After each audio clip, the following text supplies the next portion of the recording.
गाने में आपका स्वागत है। आज हम लेकर आए हैं आपके लिए आर की मेंस की हिंदी की क्लास, जिसमें हम आपको संक्षेपण व पत्र लेखन आदि के बारे में बताएंगे और पढ़ाएंगे, जिसमें बहुत सारे टॉपिक्स हैं। सरकारी पत्र, अर्ध सरकारी पत्र, कार्यालय आदेश, परिपत्र, अधिसूचना, तार लेखन, ज्ञापन, विज्ञप्ति, आवेदन पत्र, सरकारी पत्र का सारणी स्वरूप आदि जितने भी टॉपिक्स हैं सबका नंबर एक एक करके सारे टॉपिक्स को कराएंगे। तो फ्रेंड्स, वीडियो को स्टार्ट करने से पहले चैनल को सब्सक्राइब कीजिए, वीडियो को लाइक कीजिए, कमेंट कीजिए, शेयर कीजिए और बने रहिए वीडियो के लास्ट तक। तो चलिए आज की अपनी क्लास स्टार्ट करते हैं। यहाँ देखिए, पहले कुछ क्वेश्चंस दिए गए हैं, वो देख लेते हैं। हिंदी की कुछ परीक्षोपयोगी शब्दावलियों पर एक विहंगम दृष्टि। पहला प्रश्न है, संक्षेपण किसे कहते हैं? संक्षेपण में साधारणतः सभी मूल भाव क्रमबद्ध रूप में रचे से रहते हैं। दूसरा क्वेश्चन है, सार अथवा सारांश क्या है? उत्तर है इसका, सार अथवा सारांश में अति प्रमुख बातों को अति संक्षेप में यानी कि कम शब्दों में लिखा जाता है। नेक्स्ट क्वेश्चन है, आशय क्या है? आशय में संपूर्ण पदों या गूढ़ वाक्यों का स्पष्टीकरण किया जाता है। आशय अंग्रेजी के पर्पोज का समानार्थी है। आशय से दो कार्य हुआ करते हैं, संपूर्ण कथन का मंतव्य स्पष्ट करना और दूसरा है कथन में आए हुए गूढ़ पदों अथवा वाक्यों का स्पष्टीकरण करना। नेक्स्ट क्वेश्चन देखते हैं, भावार्थ क्या है? उत्तर देख लेते हैं इसका। भावार्थ में लेखन की कोई सीमा नहीं होती। मूल के साथ साथ गौण भावों को भी भावार्थ में स्थान दिया जाता है। अन्वय क्या है? भावार्थ की बात अन्वय में भी मुख्य और गौड़ बातों के लिए स्थान बना रहता है। चलिए अब देखते हैं संक्षेपण। इसमें भी क्वेश्चंस देख लेते हैं। पहला क्वेश्चन है, शीर्षक क्या है? इसका उत्तर देखते हैं, किसी भी अवतरण खंड का केंद्रीय विषय या आत्मा ही उसका शीर्षक कहलाती है या कहलाता है। नेक्स्ट क्वेश्चन है, शीर्षक चयन का आधार क्या होना चाहिए? तो इसका उत्तर देखते हैं, सर्वप्रथम अवतरण खंड को कई बार पढ़ना चाहिए। पढ़ते समय अवतरण में निहित आत्मा को खोजना चाहिए। अवतरण में केंद्रीय विषय क्या है उस पर ध्यान केंद्रित करना चाहिए। शीर्षक सकारात्मक बिंदुओं वाला होना चाहिए। शीर्षक उचित वही होता है जिसका प्रभाव अवतरण पर शाश्वत विद्यमान रहे। शीर्षक बड़ा नहीं होना चाहिए, यह अधिकतम 5 शब्दों तक होना चाहिए। शीर्षक अवधारणात्मक होना चाहिए। शीर्षक अवधारणात्मक होना चाहिए।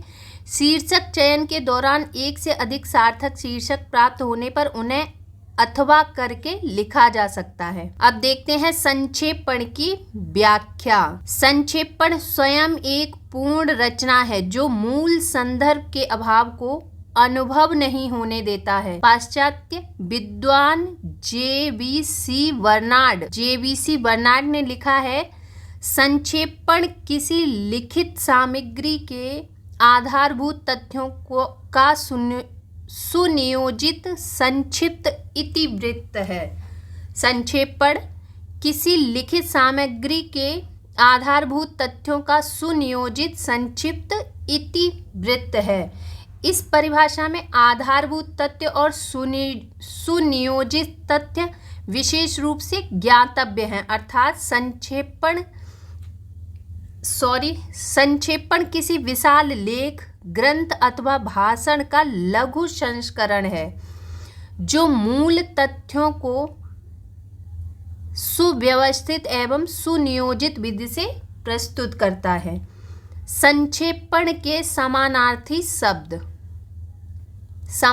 शब्द देख लेते हैं। संक्षेपण के संक्षेपण शब्द अंग्रेजी भाषा में प्रचलित शब्द प्रेषी का हिंदी रूपांतर शब्द है। यद्यपि संक्षेपीकरण, संक्षिप्त लेख तथा संक्षिप्त आदि शब्द भी प्रचलित हैं, तथापि संक्षेपण शब्द ही व्यवहारिक, सार्थक, भाव व्यंजक और सर्वस्वीकृत बन सका है। प्रेषी के समानार्थक अनेक शब्द समरी, सारांश, सबटेंस, भावार्थ, अन्वय, मुख्यार्थ, आशय, रूपरेखा आदि प्रचलित है, जिनका अर्थ है कि किसी बात को थोड़े से शब्दों में व्यक्त कर देना। फिर प्रश्न उठता है कि जब अंग्रेजी के पास इस आशय के अनेक शब्द थे तो फ्रेंच भाषा के प्रेषी को क्यों ग्रहण किया? इसका मूल कारण तो यह है कि अंग्रेजी और फ्रेंच भाषाएं परस्पर इतने निकट हैं कि उसमें शब्दों का आदान प्रदान चलता है। इसके अतिरिक्त प्रेषी ऐसे भाव का द्योतक है जिसकी पूर्ति अंग्रेजी के अन्य शब्दों द्वारा नहीं हो पाती। इस समानार्थी शब्दों के विशिष्ट अंतर को जान लेना आवश्यक है। साथ ही विगत वर्षों में पूछे गए प्रश्नों के उत्तर भी हैं। चलिए देखते हैं। संक्षेपण, सारांश और भावार्थ में अंतर स्पष्ट कीजिए। यहाँ अंतर पूछे गए हैं। तो पहले क्या है? नंबर 1 है संक्षेपण और सारांश। संक्षेपण में साधारणतया सभी मूल भाव क्रमबद्ध रूप में रचे से रहते हैं, जबकि सारांश में केवल मूल भाव को अत्यधिक संक्षेप में लिखा जाता है। यहाँ ध्यान दीजिए, संक्षेपण में साधारणतः सभी मूल भाव क्रमबद्ध रूप में रचे से रहते हैं, जबकि सारांश में केवल मूल भाव को अत्यधिक संक्षेप में लिखा जाता है।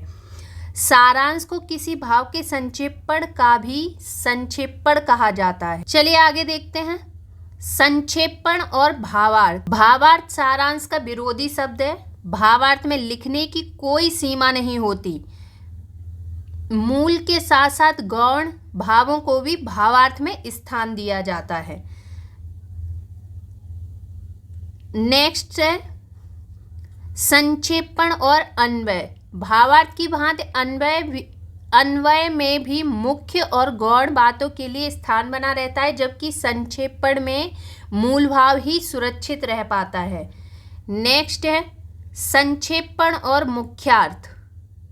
संक्षेपण के समान यद्यपि मुख्यार्थ में भी मूल भाव पर ही बल दिया जाता है, किंतु यह अपेक्षाकृत स्पष्ट रहता है और क्रमबद्धता का भी पूर्ण परिपालन नहीं हो पाता है। नेक्स्ट है संक्षेपण और आशय। आशय के अंतर्गत संपूर्ण भाव का अपना गुण वाक्यों का स्पष्टीकरण किया जाता है, जबकि संक्षेपण में स्पष्टीकरण का कोई स्थान नहीं रहता है। संक्षेपण और रूपरेखा। रूपरेखा किसी अव्यक्त अथवा अलिखित, अव्यक्त और अलिखित लेख का एक ऐसा प्रारूप होता है जिसके आधार पर तथ्य अवगत होना सरल नहीं होता है, और फिर रूपरेखा के अंतर्गत ना तो क्रमबद्धता दिखाई देती है और ना ही संतुलन, जबकि संतुलन, क्रमबद्धता और स्पष्टता संक्षेपण के विशेष गुण माने गए हैं। संक्षेपण व सार लेखन। नेक्स्ट नंबर है संक्षेपण में पत्र अथवा विवरण के प्रत्येक महत्वपूर्ण तथ्य को क्रमबद्ध एवं सुनियोजित ढंग से अपनी भाषा में संक्षिप्त करके लिखा जाता है, जबकि सार लिखते समय लेखक सभी महत्वपूर्ण तथ्यों को प्रस्तुत करने की अपेक्षा केवल मूल केंद्र को प्रस्तुत करता है, जिसके चरों और मूल विवरण अथवा पत्र का विकास होता है। चलिए आगे देखते हैं। अब सार अथवा सारांश के आकार विस्तार के संबंध में कोई लिखित नियम नहीं है, लेकिन इसका विस्तार संक्षेपण से कम होता है। संक्षेपण में लेखक की दृष्टि मूल अंश के समस्त महत्वपूर्ण तथ्यों को ठोस रूप में प्रस्तुत करने की ओर होती है, अतः वहाँ हृदय पक्ष की अपेक्षा बुद्धि पक्ष की प्रधानता रहती है, जबकि सार अथवा सारांश लेखन में आसक्ति मूल अवतरण के भाव को जानने की ओर उन्मुख रहती है, इसलिए वहाँ हृदय पक्ष प्रबल होता है और उसकी प्रधानता रहती है। चलिए नेक्स्ट देखते हैं संक्षेपण और निष्कर्ष में अंतर। संक्षेपण की तुलना में ज्यादा अर्थात मूल पाठ का 1/3 भाग होता है और सही ढंग से संक्षेपण लिखते समय नियम और शर्तों को भी ध्यान देना आवश्यक होता है। किसी भी मूल पाठ का अत्यधिक संक्षिप्त रूप निष्कर्ष कहलाता है और वह किसी नियम और शर्तों पर आधारित नहीं होता। संक्षेपण का ध्यातव्य मूल आधार, इसमें नंबर दिए गए हैं। देखिए, संक्षेपण वस्तुतः सार संकलन है जिसमें मूल अनुच्छेद के मुख्य तथ्यों को बड़ी स्पष्टता से संक्षिप्त तथा क्रमबद्ध रूप में रखा जाता है। इससे समय की बचत होती है। दूसरा नंबर है, संक्षेपण को अपनी भाषा या पूर्णतः अधिकृत भाषा में ही लिखना चाहिए। नेक्स्ट, संक्षेपण मूल अनुच्छेद के तिहाई शब्दों से अधिक नहीं होना चाहिए। संक्षेपण में ऐसा शीर्षक चुनना चाहिए जो मूल अनुच्छेद और संक्षेपणों के भावों का प्रतिनिधित्व कर सके। आगे देखते हैं संक्षेपण के मुख्य तत्व। क्या है संक्षेपण के मुख्य तत्व? संक्षेपण एक कला है जिसमें निम्नलिखित तत्वों की प्रधानता होती है। क्या क्या तत्व हैं वो? अनेक शब्दों के स्थान पर एक शब्द लिखना, वाक्यों के लिए पदों या शब्द समूहों का प्रयोग करना, अनावश्यक सामग्री का निरसन करना, महत्वपूर्ण तथ्य का समावेश करना, महत्वपूर्ण तथ्य के आधार पर शीर्षक चयन करना। संक्षेपण की 3 अनिवार्यताएं। कौन कौन सी 3 अनिवार्यताएं हैं संक्षेपण की? भावगत पूर्णता, संक्षिप्तता, भाषा प्रयोग की दक्षता, अनेक शब्दों के स्थान पर एक शब्द लिखना। चलिए देखते हैं इसको। भाषा के कुछ ऐसे शब्द होते हैं जो संक्षिप्त रूप से अनेक शब्दों के स्थान पर अकेले ही प्रस्तुत किए जाते हैं। संक्षेप में ऐसे शब्दों का समावेश आवश्यक होता है। जैसे यहाँ उदाहरण दिए हुए हैं, तो देखते हैं उदाहरण। यहाँ अनेक शब्द हैं और यहाँ एक शब्द। अनेक शब्दों के लिए एक शब्द। अत्यंत बढ़ा चढ़ा कर कहना, इसके लिए एक शब्द होगा अत्युक्ति या अतिशयोक्ति। अत्यंत आसक्त रहने वाला, अत्यंत आसक्त रहने वाले को एक शब्द में क्या कहेंगे? अत्यासक्त। अन्य भाषा में परिणित, इसको क्या कहेंगे एक शब्द में? अनूदित या भाषांतरित। अन्य से संबंध न रखने वाला, इसका एक शब्द होगा अनन्य। अनुचित बात के लिए हठ, इसका एक शब्द होगा दुराग्रह। अपनी इच्छा से दूसरों की भलाई करने वाला, इसके लिए एक शब्द क्या होगा? स्वयं सेवक। अभी तक जिसका शत्रु नहीं जन्मा, उसको क्या कहेंगे एक शब्द में? अजात शत्रु। आकाश में गमन करने वाला आकाशगामी। आरंभ से अंत तक के लिए एक शब्द क्या होगा? आद्यंत या आद्योपांत। चलिए आगे देखते हैं। वाक्यों के लिए पदों अथवा शब्द समूहों का प्रयोग करना। जिस प्रकार अनेक शब्दों के स्थान का एक शब्द रखा जा सकता है, उसी प्रकार अनेक वाक्यों के स्थान पर कुछ शब्दों के प्रयोग से भी काम चल जाता है। जैसे उदाहरण के लिए यहाँ पे दिया गया है, गत वर्ष दिल्ली में रूस, अमेरिका, चीन, ब्रिटेन और जापान आदि अनेक देशों के प्रतिनिधि साहित्यकार एकत्र हुए और उन्होंने साहित्य संबंधी विविध विषयों पर विचार विमर्श किया।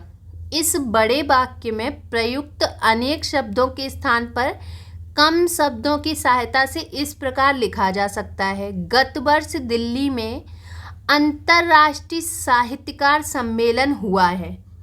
अब यहाँ इतना बड़ा न लिख के हम कम शब्दों में इसको एक लाइन में भी लिख सकते हैं, एक लाइन या 2 लाइन में। अथवा नेक्स्ट देख लेते हैं। गांधी जी ने मानव जीवन के विविध पक्षों पर ऐसे तथ्यपूर्ण विचार व्यक्त किए हैं जिनका विश्व के विद्वानों ने समादर किया। इस वाक्य को कम शब्दों में इस प्रकार भी कहा जा सकता है, गांधी जी अंतर्राष्ट्रीय ख्याति प्राप्त जीवन दृष्टा हैं। एक लाइन में हो गया और यहाँ 2 लाइनों में है। चलिए आगे देखते हैं। अनावश्यक सामग्री का निरसन करना। भावों, विचारों, घटनाओं के वर्णन में प्रायः ऐसी अनेक बातें सम्मिलित हो जाती हैं जिसका विशेष महत्व नहीं होता अथवा जिनके अभाव से मूल भाव को हृदयंगम हृदयंगम करने में विशेष कठिनाई अनुभव नहीं होती है।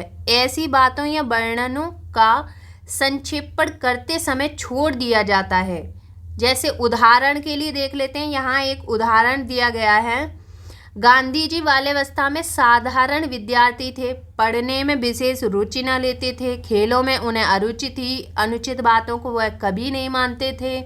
भारतवर्ष में विदेशी सत्ताधारियों का उन्होंने डटकर सामना किया। संपूर्ण भारतवासियों को स्वदेश भावना से आंदोलित किया। उन्होंने अंग्रेजों के विरुद्ध भाषण दिए, सभाएं की, समाचार पत्रों में वक्तव्य छपवाए, असहयोग और सविनावज्ञा आंदोलन का सफलतापूर्वक संचालन किया और भारत को स्वतंत्र कराकर सांप्रदायिकता की बलि वेदी पर अपनी प्राणाहुति भी दे दी। इसकी अनावश्यक और कम महत्वपूर्ण बातों का निरसन करते हुए इस प्रकार लिखा जा सकता है। देखिए यहाँ दिया गया है, गांधी जी भारत के ऐसे स्वतंत्रता सेनानी थे जिन्होंने विदेशी सत्ता को उखाड़ फेंका था और सांप्रदायिकता विद्वेष को समाप्त करने के लिए अपनी प्राणाहुति दे दी। आगे देखते हैं, महत्वपूर्ण तथ्य का समावेश करना। संक्षेपण में मूल अनुच्छेद के मुख्य विचार बिंदुओं को महत्वपूर्ण तथ्य के रूप में समाविष्ट करना चाहिए। उदाहरण दिया हुआ है यहाँ,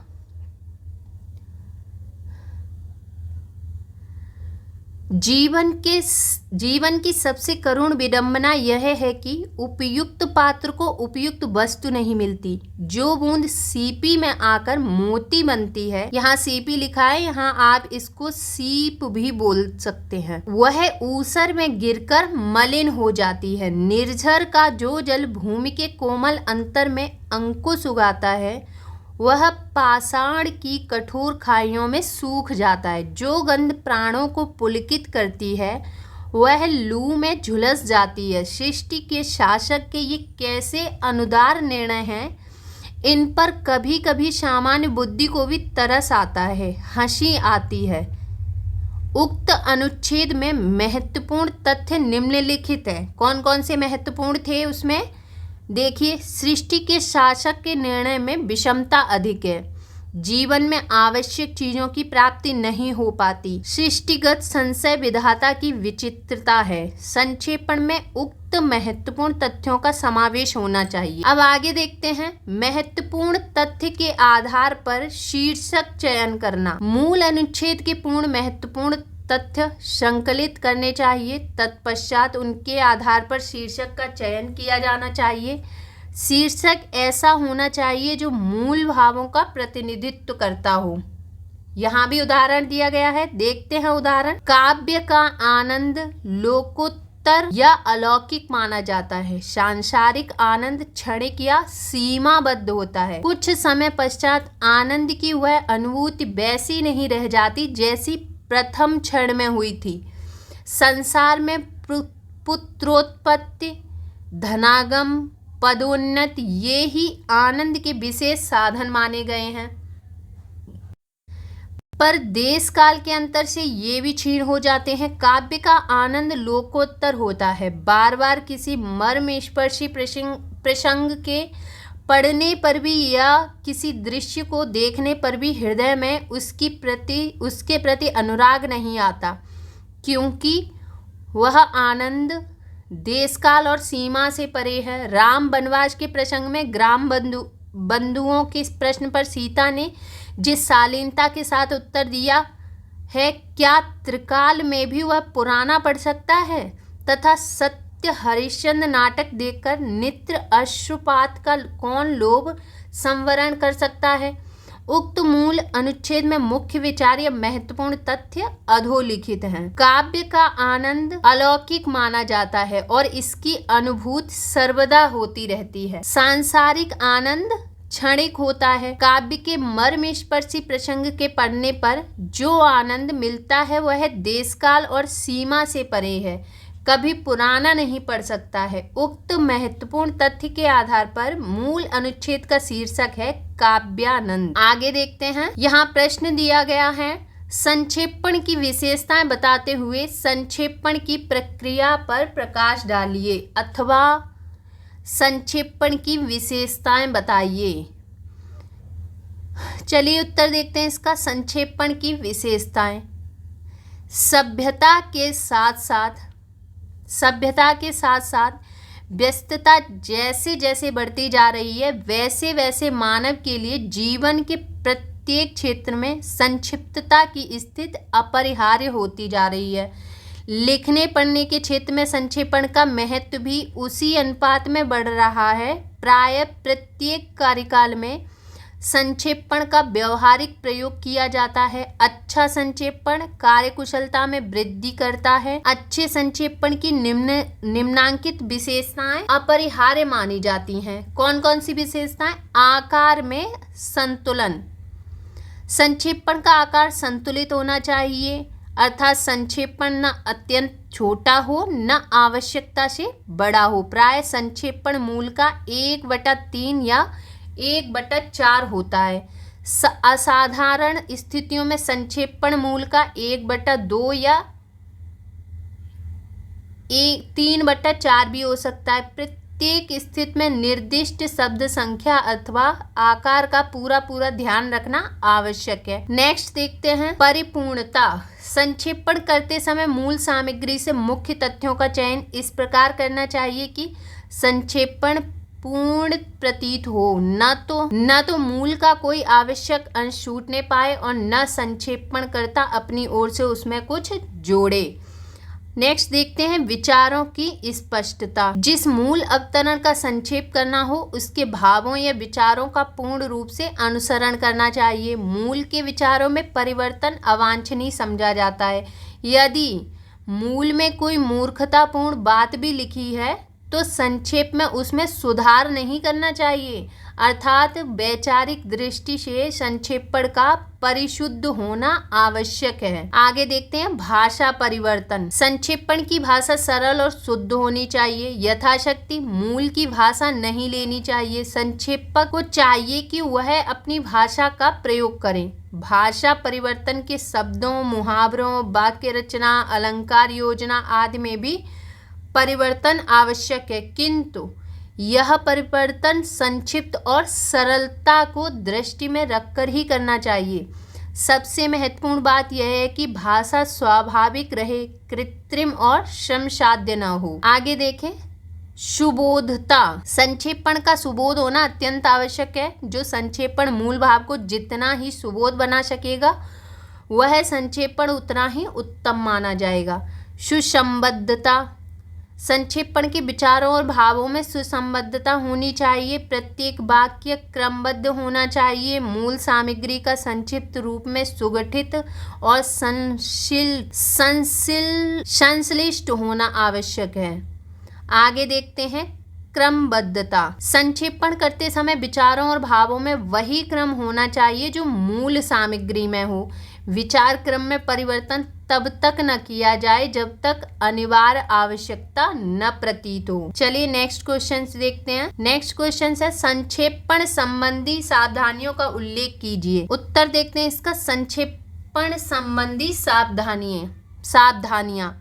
जिस मूल का संक्षेपण करना है उसमें निहित मूल भावों से किसी प्रकार का छेड़छाड़ न करें।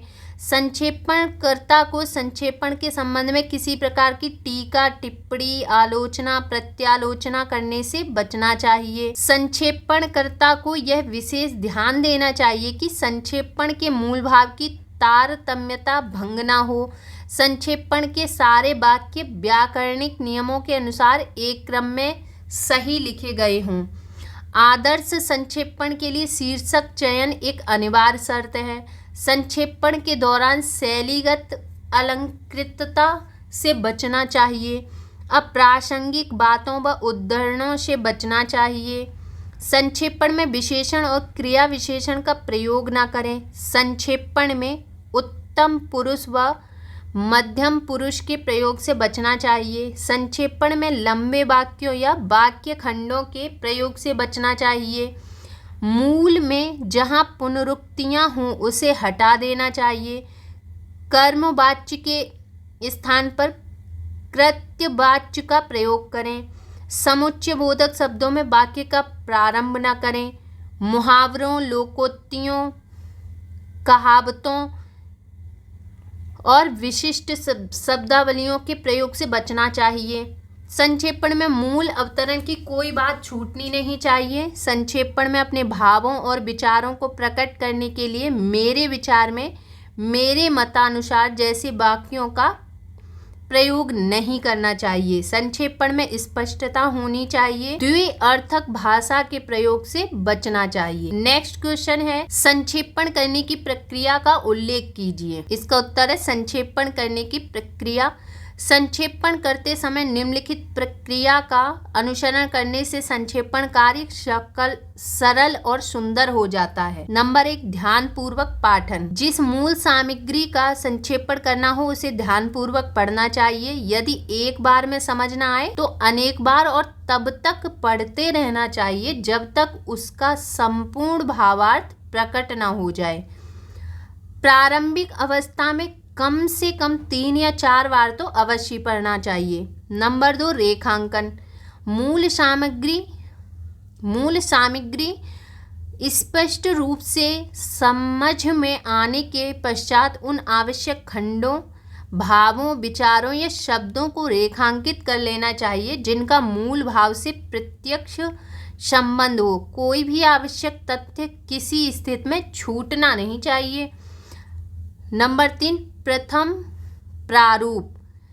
अनाभ्यास की अवस्था में किसी सादे और पृथक पृष्ठ पर संक्षेपण का प्रथम प्रारूप बना लेना चाहिए। इस समय ध्यान रखना चाहिए कि वह समस्त सामग्री प्रारूप में आ जाए जो रेखांकित की गई है। एक बार पुनः पढ़कर देख लेना चाहिए कि संक्षेपण में मूल भाव का अनुसरण हुआ है अथवा नहीं। नंबर 4 है, मौलिकता की रक्षा।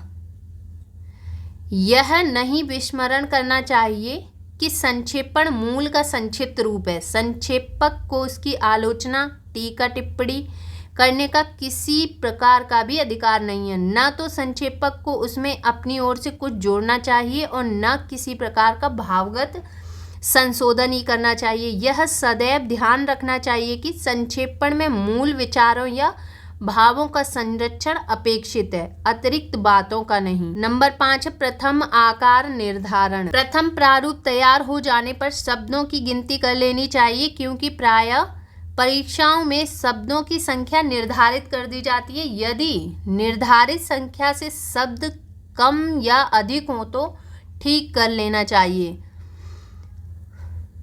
कभी कभी संक्षेपण में 1/2 या 2/4 करने का आदेश होता है। ऐसी स्थिति में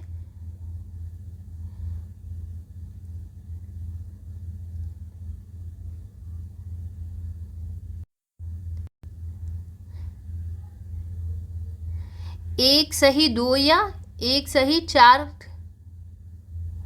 यहाँ पे देखिए मैं बट्टा बोल गई हूँ, मुझे सॉरी, मैंने ध्यान नहीं दिया। यहाँ पे कभी कभी संक्षेपण में 2 में से 1 या 4 में से 2 करने का आदेश होता है। ऐसी स्थिति में निर्धारित अंश के आसपास ही संक्षेपण करना चाहिए। नंबर 6 है, सुसंबद्धता। प्रारूप तैयार हो जाने के बाद ध्यान से पढ़कर देख लेना चाहिए कि व्यक्ति विचारों अथवा भावों में सुसंबद्धता है अथवा नहीं। नंबर 7 है, अशुद्धियों का निराकरण। मूल सामग्री के भावों अथवा विचारों का सुसंबद्धता रूप में संक्षेपण करने के उपरांत व्याकरण संबंधी अशुद्धियों पर ध्यान केंद्रित किया जाना चाहिए।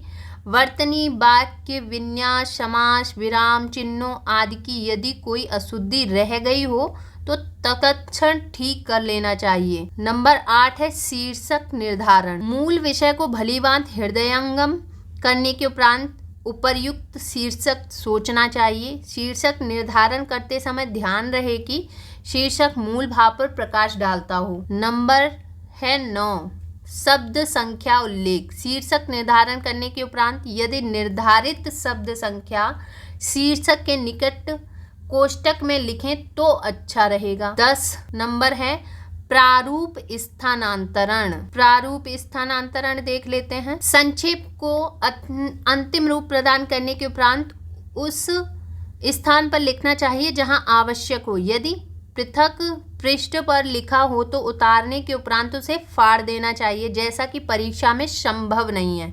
और यदि परीक्षा पुस्तिका के किसी अन्य पृष्ठ पर लिखा है तो वांछित पृष्ठ पर उसे उतारने के उपरांत अवश्य काट देना चाहिए, अन्यथा परीक्षा की दृष्टि से मूल्यांकन में हानि हो सकती है। अब देखते हैं पुनर्निरीक्षण। वांछित स्थान पर लिखने के उपरांत एक बार पुनः ध्यान से पढ़ लेना चाहिए, क्योंकि प्राय लिखते समय कुछ त्रुटि रह जाती है जिसका संशोधन आवश्यक होता है। संक्षेपण की उपयुक्त प्रक्रिया संभव है आपको कठिन प्रतीत हो, किंतु अभ्यास प्रत्येक कठिनाई को सरल बना देता है। इस प्रक्रिया को सतर्कता पूर्वक करने पर संक्षेपण सरल प्रतीत होगा। आरंभ में अधिक समय लग सकता है, किंतु कुछ ही दिनों के अभ्यास से अल्प समय में ही संक्षेपण सुगम हो जाएगा। चलिए आगे देखते हैं अवतरण।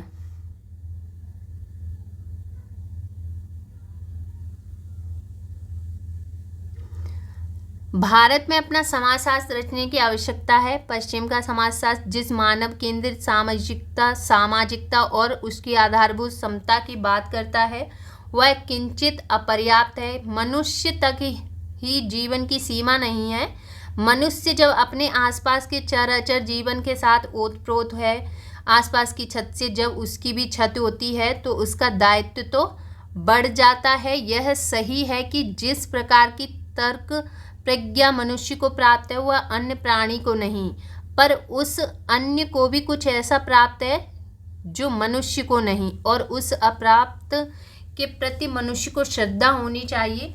हमारा संगठन उनकी सत्ता को नकार कर या हेय मानकर होगा, जैसा पिछले 300 वर्षों से हुआ है, तो यह जितनी उनकी क्षति करेगा उससे अधिक मनुष्य की क्षति होगी। यह बात तो अब प्रमाणित हो चुकी है। इसलिए समाजशास्त्र की मानव केंद्रित दृष्टि का ध्यान सर्वभूतित्व पर जाना चाहिए। दूसरी बात समता की है।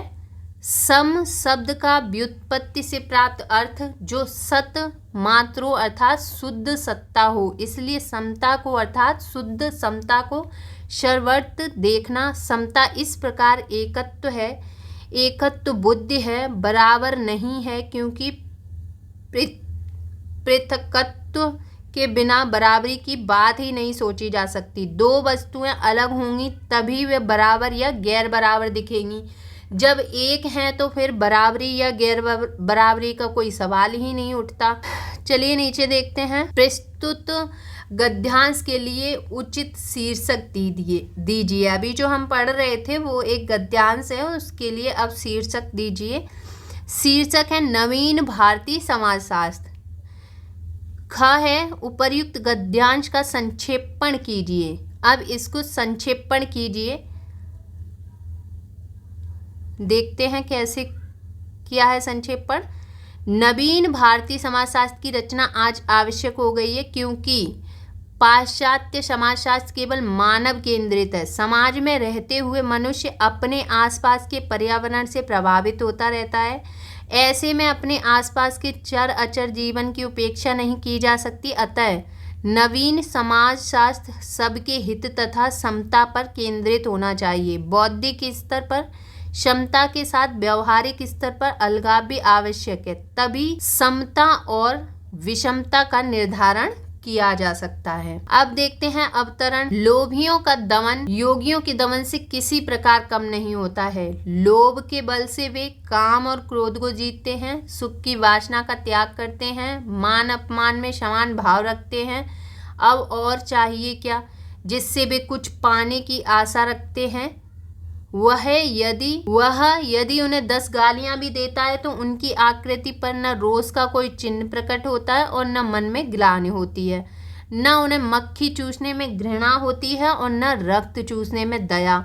सुंदर से सुंदर रूप देखकर वे अपनी एक कौड़ी भी नहीं भूलते। करुण से करुण स्वर सुनकर वे अपना एक पैसा भी किसी के यहाँ नहीं छोड़ते। तुच्छ से तुच्छ व्यक्ति के सामने हाथ फैलाने से वे लज्जित नहीं होते।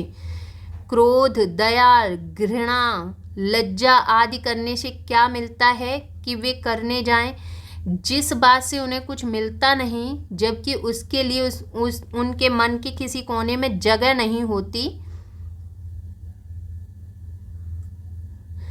तब जिस बात से पास का कुछ जाता है वह बात उन्हें कैसी लगती होगी, यह यूं ही समझा जा सकता है। जिस बात में कुछ लगे वह उनके किसी काम की नहीं, चाहे वह कष्ट निवारण हो या सुख प्राप्ति, धर्म हो या न्याय। वे शरीर सुखाते हैं, अच्छे भोजन, अच्छे वस्त्र आदि की आकांक्षा नहीं करते, लोभ के अंकुश से अपनी संपूर्ण इंद्रियों को वश में रखते हैं।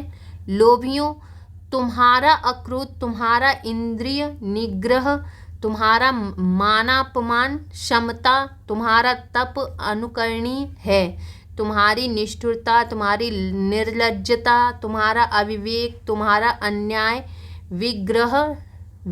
विग्रहणीय है। तुम धन्य हो, तुम्हें धिक्कार है। अब प्रस्तुत गद्यांश के लिए उचित शीर्षक दीजिए। उचित शीर्षक क्या है इसका? लोभियों का व्यक्तित्व। उपर्युक्त गद्यांश का संक्षेपण कीजिए। अब इसे संक्षेप में लिखना है। देखिए इसका संक्षेपण। लोभियों और योगियों का संयम लगभग समान प्रवृत्ति का होता है। लोभी व्यक्ति लोभ के बल पर काम और क्रोध और सुख की इच्छा पर विजय प्राप्त करते हुए मान अपमान से अपने आप को मुक्त रखते हैं। कुछ प्राप्त करने की इच्छा उन्हें निर्लज्ज और निर्दय बना देती है। क्रोध, दया, करुणा, घृणा इत्यादि के लिए उनके जीवन में कोई स्थान नहीं होता है। जिस कार्य से उन्हें कुछ प्राप्त नहीं होता है वह कार्य उनके लिए निरर्थक है, चाहे वह किसी भी कोटि का क्यों ना हो। अच्छी जीवन शैली की आकांक्षा न रखते हुए वे अपने शरीर पर ध्यान नहीं देते तथा अपनी संपूर्ण इंद्रियों का निग्रह कर लेते हैं। लोभियों में व्याप्त सकारात्मक गुण अनुकरणीय तथा नकारात्मक गुण निर्दयनीय प्रवृत्ति के होते हैं, इसलिए धन्य होने के बावजूद भी उन्हें धिक्कार है। आगे देखते हैं, अवतरण दिया हुआ है यहाँ।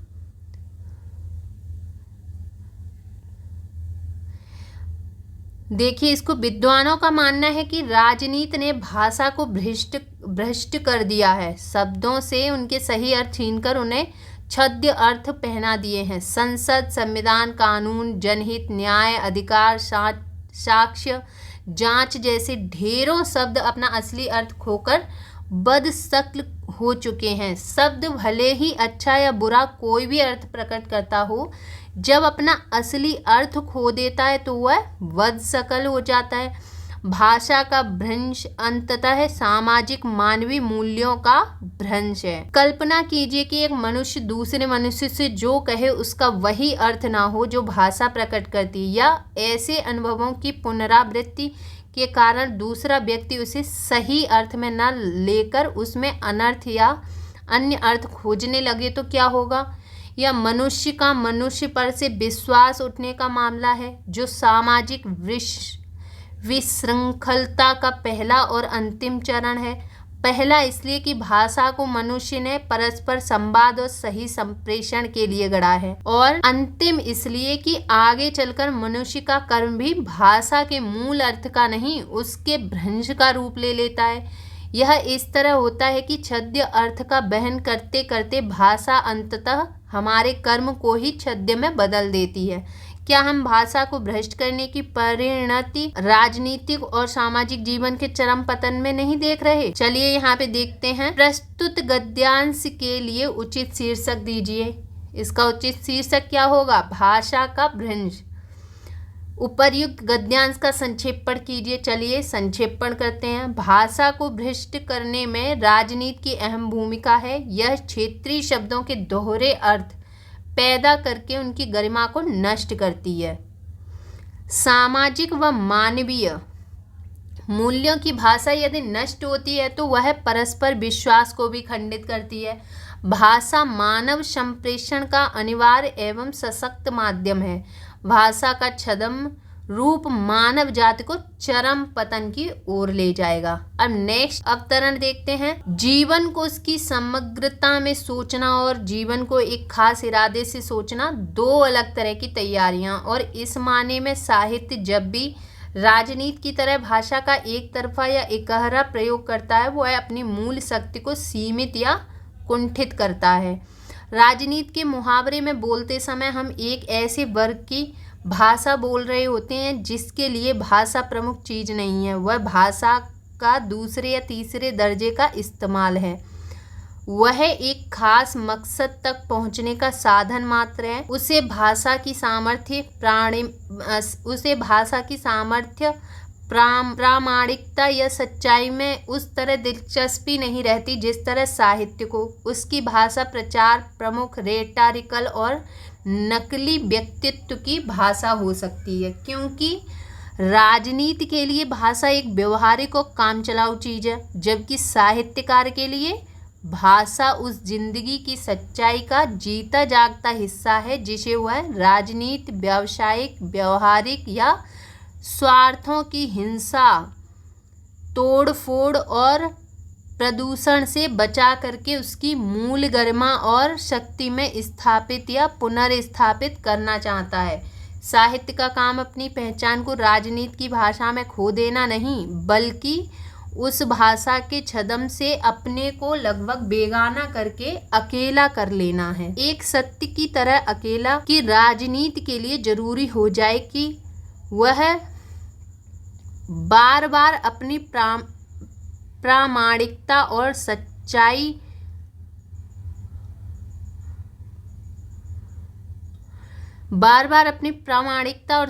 के लिए साहित्य से भाषा मांगे, न कि साहित्य ही राजनीति की भाषा बनकर अपनी पहचान खो दे। यहाँ प्रस्तुत गद्यांश के लिए उचित शीर्षक दीजिए। शीर्षक है भाषा का सामर्थ्य। उपर्युक्त गद्यांश का संक्षेपण कीजिए। तो चलिए संक्षेपण देखते हैं। साहित्य के परिप्रेक्ष्य में जो भाषा की महत्ता स्थापित है, वो राजनीति के परिप्रेक्ष्य में कदापि नहीं हो सकती है। राजनीतिक क्षेत्र में भाषा का प्रयोग व्यावहारिक स्वार्थों और कुत्सित आकांक्षा को तुष्ट करने के लिए किया जाता है। वहीं साहित्यकार अपने सहज भाव से भाषा को इन दोषों से बचाकर इसकी मूल शक्ति, गरिमा और उद्देश्य के लिए स्थापित करने को तत्पर रहता है। साहित्य की प्रकृति इतनी सशक्त है कि वह राजनीतिक परिप्रेक्ष्य में अपने अस्तित्व को नहीं विलीन करेगा, बल्कि राजनीति की छिछली सत्ता से खुद को इस प्रकार पृथक कर लेगा कि साहित्य का साम्राज्य इस पर कभी हावी नहीं हो पाएगा और न ही भाषा की गरिमा का क्षरण कर सकेगा। परिवर्तन से हम बच नहीं सकते। परिवर्तन से बचना अगत्य और दुर्गति को आमंत्रित करना है। यद्यपि स्थिरता में किसी अंश से सुरक्षा है, तथापि बिना जोखिम लाए आगे नहीं बढ़ा जाता है। नियमों की स्थिरता जो विज्ञान में है और स्फूर्तिमय जीवन की गतिशीलता जो साहित्य में है, दोनों के बीच का हमें संतुलित मार्ग खोजना है। जीवन के संतुलनों में नए और पुराने का संतुलन भी विशेष महत्व रखता है। संसार की गतिशीलता के साथ हमको भी गतिशील होना पड़ेगा, किंतु आंखें मूंदकर अंधकार की खाई में कूदना सूरता नहीं है। हमको आगे कदम बढ़ाना है, किंतु आंखें खोलकर। नवीन के लिए हम अपने मन मंदिर का द्वार सदा खुला रखें। पूर्वाग्रहों से काम न लें। उसके पक्ष और विपक्ष की युक्तियों को न्याय की तुला पर तौलें। एक सीमा के भीतर नए प्रयोगों को भी अपने जीवन में स्थान दें, किंतु केवल नवीनता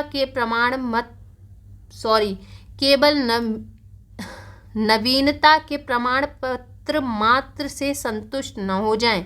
जिस तर्क बुद्धि को हम प्राचीन प्रथाओं के उन्मूलन में लगाते हैं, उसी निर्मम तर्क को जीवन के परीक्षण में भी लगावें, किंतु नवीन को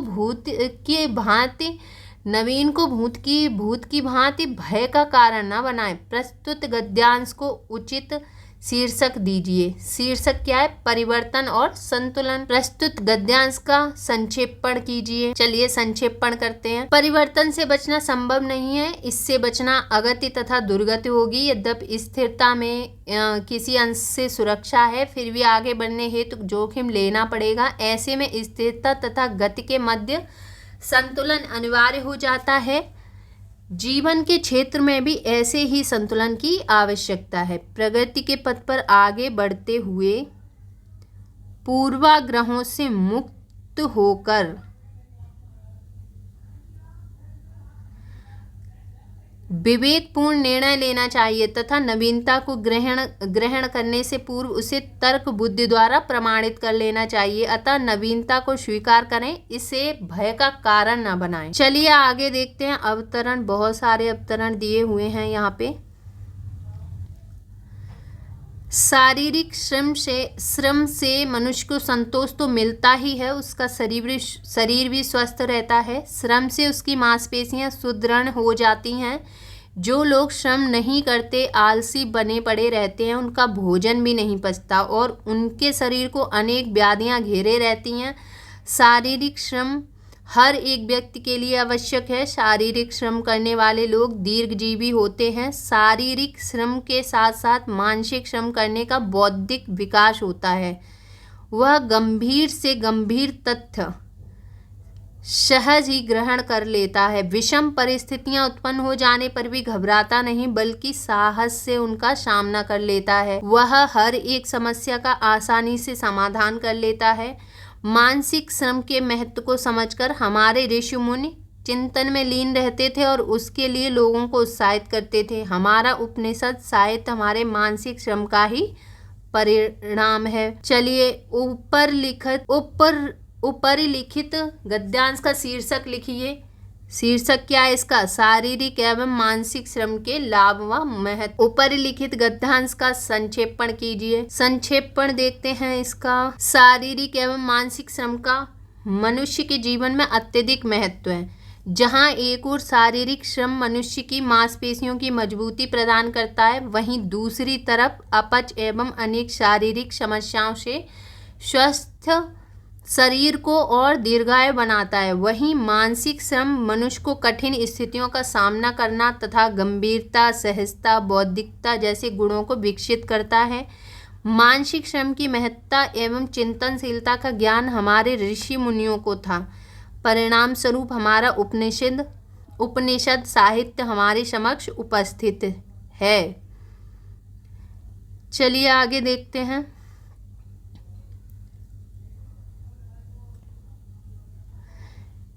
नेक्स्ट अवतरण है मनुष्य की चिंतन और गतिशीलता में हृदय, मन और मस्तिष्क की विशेष भूमिका होती है। मानव मन कुदरत की एक अनोखी देन है।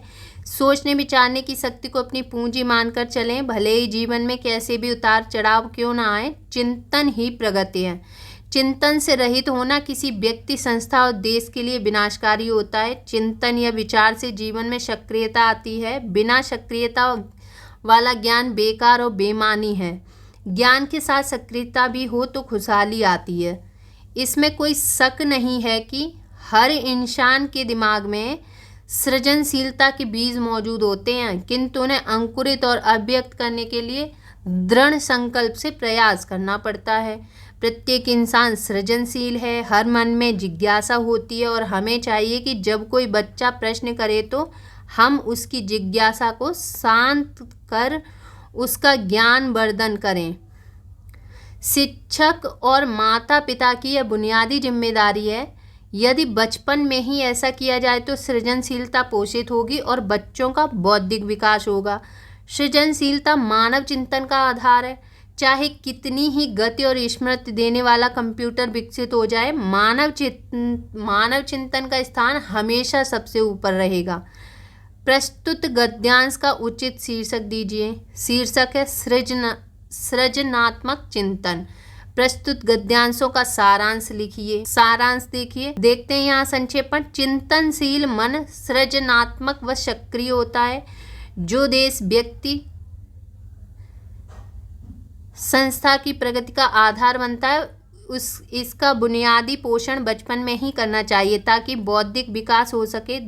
द्रुत गति व स्मृति वाले कंप्यूटरों के मुकाबले मानव चिंतन सर्वोपरि होता है। यहाँ अवतरण दिया है। आदिवासी किसान शब्द से आप बेशक चौंक सकते हैं। पारंपरिक और मैदानी कृषि के सूत्रों के रूप में हमने केवल उन्हीं को किसान माना है जिन्होंने केवल नकदी फसलें, यहाँ फसलें होगा, यहाँ गलत लिखा है, पैदा की, फसलें पैदा की, उन्हीं की खेती की हदबंदी की गई। कृषि में स्वामी भाव का उदय हुआ और जमीन और प्राकृतिक संसाधन विभिन्न स्वामियों में बंट गए। आदिवासी और किसान परस्पर दो विरोधी भाव इसलिए प्रतीत होते हैं क्योंकि जल, जंगल और जमीन की अवधारणा को हमने सदैव सीमित उत्पादन बोध, विशेष उत्पादन बोध, रहस्यमयता से संपृक्त जीवन शैली से जोड़कर देखा और समझा है।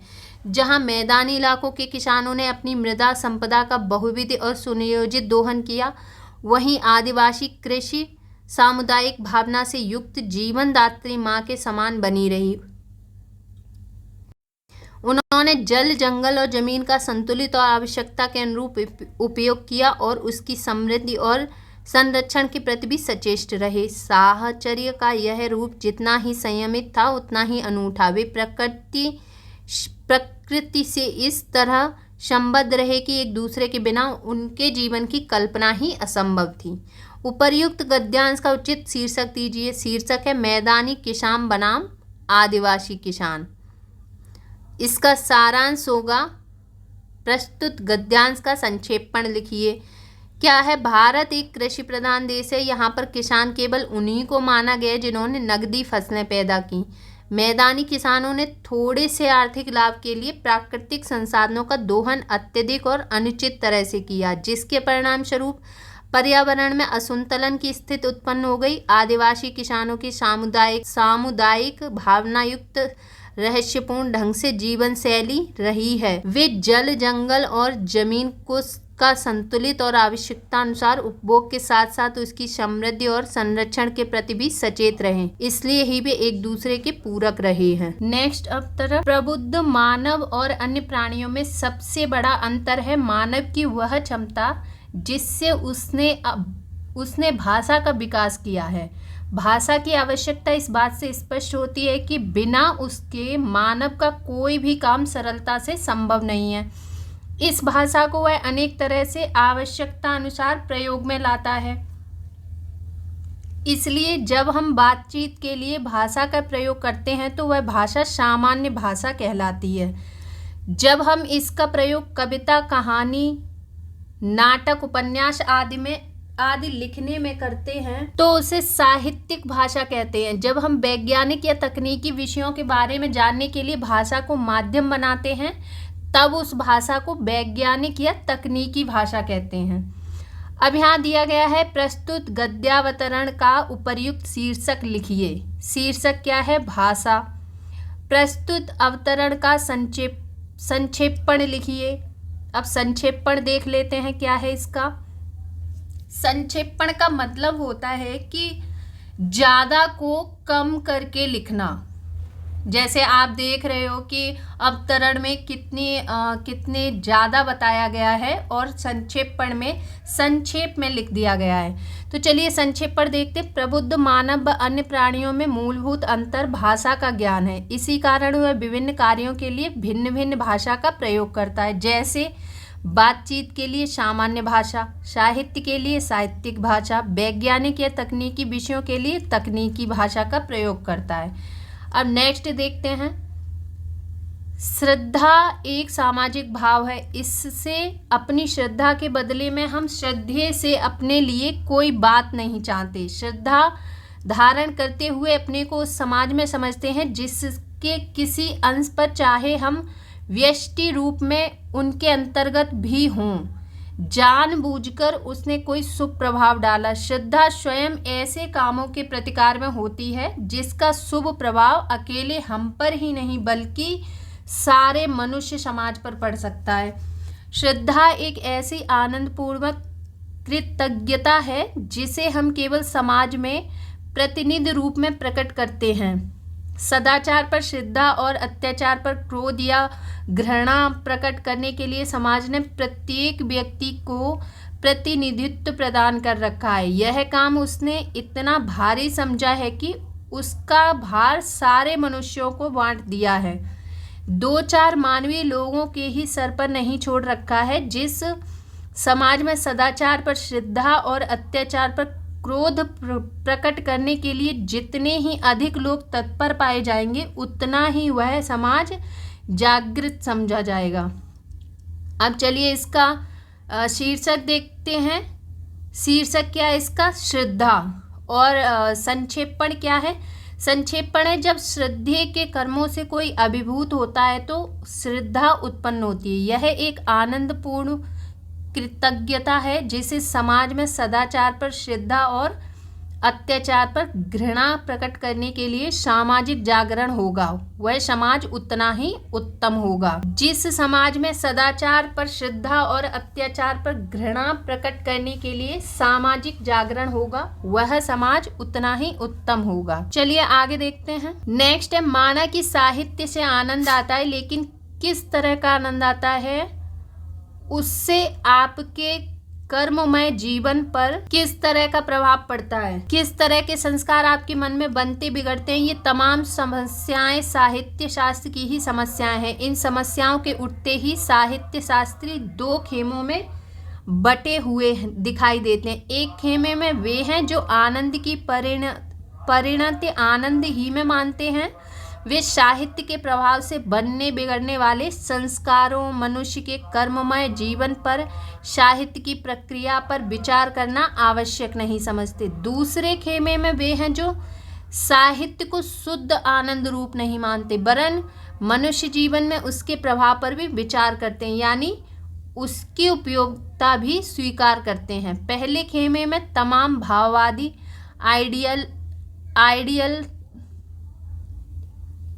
आइडियलिस्ट विचारक आते हैं जो साहित्य को केवल मनोरंजन की वस्तु समझते हैं। इन्हीं में वे रूपवादी शामिल हैं जो साहित्य की व्यापकता और सार्वजनीयता उसके कौशल या रूप में देखते हैं। इनके विरुद्ध स्वोद्देश्य साहित्य का समर्थन करने वाले, सौंदर्य के उपयोगी मानने वाले केवल भौतिकवादी ही नहीं, वरन वे तमाम ब्रह्मवादी, भाववादी, धार्मिक और जनसेवी साहित्यकार भी हैं जो भौतिकवादी दर्शन न मानते हुए भी जनता से प्रेम करने के कारण उसके उपकार के लिए साहित्य रचते हैं। प्रस्तुत गद्यावतरण का उचित शीर्षक लिखिए। तो इसका शीर्षक क्या है? साहित्य में आनंद और उपयोगिता का विश्लेषण अथवा आनंद और उपयोगिता। अब चलिए साहित्य में कलात्मक आनंद और उपयोगिता का तुलनात्मक विवेचन कीजिए। अब देखते हैं इसका उत्तर। संक्षेपण और भावार्थ। साहित्य शास्त्रियों में एक खेमा साहित्य को आनंद का विषय वस्तु समझता है, वहीं दूसरा खेमा उसकी उपयोगिता पर विचार करता है। पहले खेमे में भाववादी साहित्य को मनोरंजन समझते हैं, जबकि रूपवादी साहित्य की व्यापकता, सार्वजनीयता और उसके कौशल को देखते हैं। उपर्युक्त अवतरण का संक्षेपण कीजिए। चलिए इसका संक्षेपण देखते हैं। यह सर्वथा सत्य है कि साहित्य से आनंद की अनुभूति होती है। इसका प्रभाव कर्ममय जीवन व संस्कारों पर दिखता है। ये तमाम समस्याएं साहित्य की ही समस्याएं हैं। साहित्य शास्त्री इन समस्याओं के कारण दो खेमों में बटे हुए दिखाई देते हैं। एक खेमा आनंद की परिणति आनंद में मानते हैं, दूसरा खेमा मनुष्य जीवन में उसकी उपयोगिता को मानते हैं। पहले खेमे तमाम भाववादी विचारक हैं जो साहित्य को मनोरंजन का विषय समझते हैं। इन्हीं में वे रूपवादी जो साहित्य की व्यवस्था उसके कौशल या रूप में देखते हैं। स्वदेश्य समर्थक भी जो भौतिकवादी दर्शन को नहीं मानते, वे भी जनता से प्रेम करने के कारण उसके उपकार के लिए साहित्य रखते रहते हैं। चलिए नेक्स्ट अवतरण देखते हैं। इतने अवतरण दिए गए हैं कि इनको पढ़ के ही आप समझ जाएंगे कि इसमें क्या लिखना है। हिंदी और अंग्रेजी इन दोनों भाषाओं का प्रयोग भारत के हिंदी प्रदेशों के शिक्षित क्षेत्रों में खूब होता है। पढ़े लिखे लोग अधिकांश औपचारिक क्षेत्रों में अंग्रेजी का इस्तेमाल करते हैं और अनौपचारिक क्षेत्रों में हिंदी और अंग्रेजी दोनों का। भारत में अनेक संदर्भों में अंग्रेजी का प्रयोग सहज और स्वाभाविक माना जाने लगा है। जो व्यक्ति हिंदी का प्रयोग बहुलता से करता है उसे या तो देशभक्त नेता समझा जाता है, या हिंदी प्रेमी, या फिर कोई अनपढ़ जो अंग्रेजी नहीं बोल सकता। भाषा द्वैत की स्थिति में फंसा पढ़ा लिखा हिंदी भाषी अनौपचारिक संदर्भों में हिंदी, अंग्रेजी और स्थानीय बोलियों का मिला जुला रूप प्रयोग में लाता है। औपचारिक भाषा में बोलने या लिखने का अवसर आने पर हिंदी भाषियों की कठिनाई बहुत बढ़ जाती है और अपनी ही भाषा से उनका नाता ढीला पड़ने लगता है। अंग्रेजी समझने या उसमें अभिव्यक्त करने की उनकी गति एवं स्तर उतना प्रभावी नहीं होता जितना अपनी मातृभाषा में हो सकता है। स्थिति कुछ ऐसी बनती जा रही है कि आज हिंदी और अंग्रेजी दोनों में ही हिंदी भाषियों का स्तर काम चलाऊ सा होता जा रहा है। ना तो अंग्रेजी के बोलने या लिखने में प्रामाणिकता और प्रांजलता है और न ही हिंदी में। इस प्रकार इतो नष्ट ततो भ्रष्ट वाली कहावत चरितार्थ होती दिखाई देती है। प्रस्तुत गद्यावरण का उपर्युक्त शीर्षक लिखिए। शीर्षक है हिंदी बनाम आंग्ल भाषा। संक्षेपण एवं भावार्थ में क्या अंतर है? संक्षेपण और भावार्थ देख लेते हैं। भावार्थ संक्षेपण का विरोधी शब्द है। भावार्थ में लेखन की कोई सीमा नहीं होती। मूल के साथ साथ गौड़ भावों को भी भावार्थ में स्थान दिया जाता है। उपर्युक्त अवतरण का संक्षेपण कीजिए। संक्षेपण देखते हैं। यद्यपि हिंदी हमारी मातृभाषा है किंतु औपचारिक रूप से आंग्ल भाषा अंग्रेजी का प्रभाव श्रेष्ठतर है। देसी भाषा हिंदी को जानने वाले लोग देशभक्त अनपढ़ माने जाते हैं। निश्चय ही भाषा आज द्वैत में फंस चुकी है, क्योंकि जो आंग्ल भाषा अंग्रेजी जानता है वह भी उस भाषा की प्रांजलता से अपूर्ण है और जो हिंदी भी जानता है वह भी प्रांजलता से अपरिचित है। इस दिशा में इतो नष्टः ततो भ्रष्ट वाली कहावत चरितार्थ होती दिखाई देती है। चलिए अब नेक्स्ट देखते हैं। मार्क्स मानव की आत्म चेतना को सबसे बड़ा देवता माना जाता है। उसका कहना है कि मनुष्य धर्म को बनाता है, न कि धर्म मनुष्य को। मानवीयतर पर परम पुरुष की कल्पना मनुष्य के ख्याल और वहम का नतीजा है। इसमें वास्तविकता कुछ नहीं है। जितना ही अधिक मनुष्य ईश्वर को गुणों से विभूषित करता है उतना ही अधिक वह अपने को खंडित और विकसित बनाता है। मानव की परिपूर्णता में धर्म बाधक है। परलोक की सुंदरता कल्पना कर धर्म अपनी आज की जिम्मेदारियों से बरी हो जाता है।